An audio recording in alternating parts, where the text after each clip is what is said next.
Here we are back at our lights, lit with only one wire thing going on. And you can see here, got a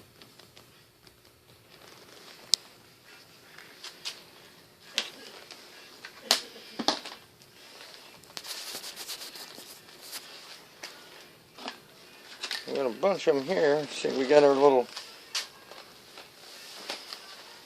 I don't know what you'd call it, alligator clip. We'll use a different one. And what we're going to do, simply attach it. Let me show you that again. We're clipping it here.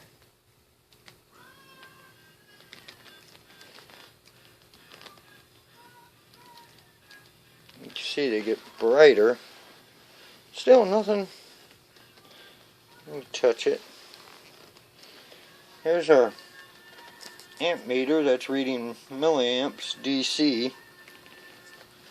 Now if we connect it to ground, you can see we jump up in milliamp reading, but if you also look at the LEDs, you can see they get quite brighter. And that's 6 LEDs, but unhook it, and you can see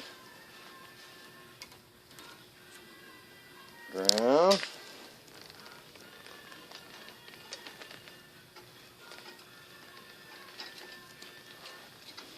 here, let me move the meter. Okay, alright, grounded, ungrounded. See, it goes out the window. Follow the wire. It just goes to a pipe in the ground.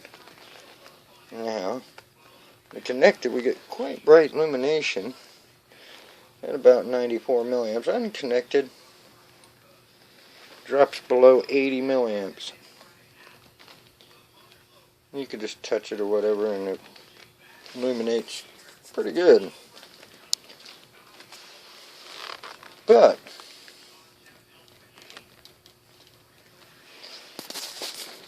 I have here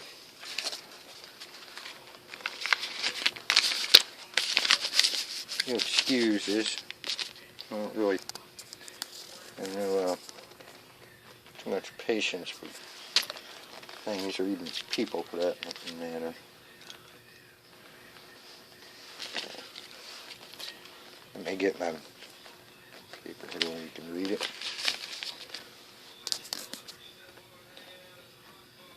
Where the 10 picofarad cap is, I put about 70 picofarads right here. Comes across from the base to the coil, to the collector. And then here you'll note that by adding about 0.068 microfarads of capacitors right there from the collector to our hot, which in this case is ground. But that ain't what I wanted to show you. See, right here,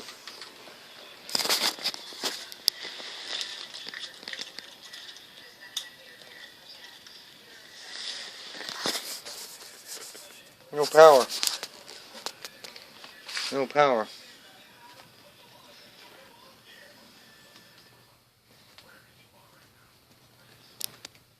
Power. No power. There's absolutely no power going to those LEDs from any source except through the ground wire. Let's just hook this back up.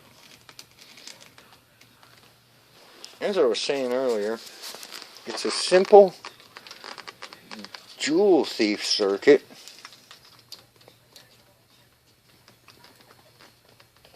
Simple Joule thief circuit. There's my coil right there. You see, I have a rather stout conductor run up through the middle of it. If you look inside, Let's see here, maybe you can get a better view up here. You'll note there's a piece of copper pipe and it's just welding rods. Welding rods. Okay? But if you don't attach it to the ground, you get quite a lower current consumption, not, well, 10 milliamps.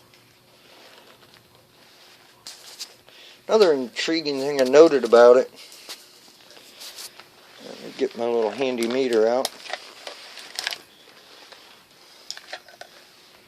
Okay. Oop. Let me kill it while I'm at it. Just got that one. Okay, we have here Joe average meter, of which we are going to set the thing on 10 volts AC. And what we're going to do is unhook our power. If you remember, they're still illuminated. Turn the light out, you can see it quite well. And what we're going to do is we're going to go across.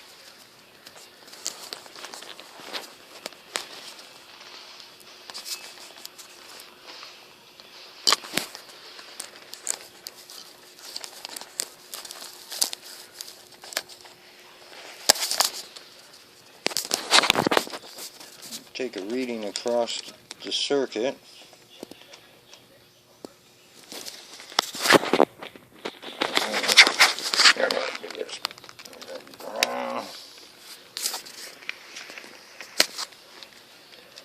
Okay, let's see, I'm going to touch it to the other side that feeds the circuit.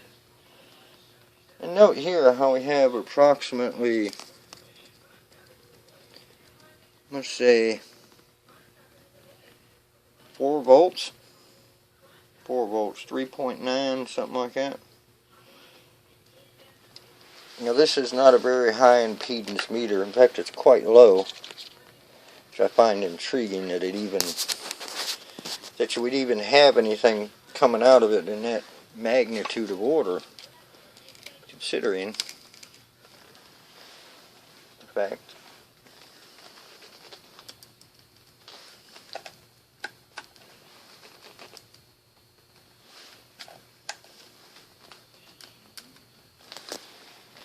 we're on the 50 volt scale. This is AC, by the way, and we're reading approximately 20 volts. Alright, we're running about 93.8 milliamps, 300 milliamp input, common. It's simply attached through the positive power lead of the circuit. I've taken and wound this coil from here, right here, all the way down to right there, somewhere in there, with a number 30 something wire. It's pretty small. Went the entire length of it, evenly spaced, not overlapped or anything next to each other. And on top of that, I placed number 12 PVC coated, actually house wire, that you wire a house with, solid core from here all the way down to right here, approximately about a foot of it. And you can see I got it pretty closely spaced. But there it is. An intrigue of nature. How do you light light bulbs with just one wire? More so, how do you light light bulbs with no power input whatsoever? And actually have good juice, good voltage across it. You see, we're without that ground lead connected, we're only running 77.4 milliamps. But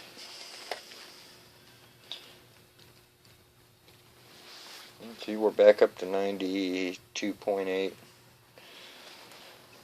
Lit up pretty brightly. In fact, another thing I've noticed, you can add as many of them in series as you want, apparently, and it doesn't seem to affect the overall performance of the unit. The more pairs of LEDs, if you look at the print here, in this part right here, simply by connecting them in series, you get a continuous row of lighting with the same current draw. It doesn't change at all. Current draw through this is less than about 50 microamps, but they light up pretty good with just 50 microamps for some reason. I don't know what's going on with that either, so maybe someone could give me some info. Thanks.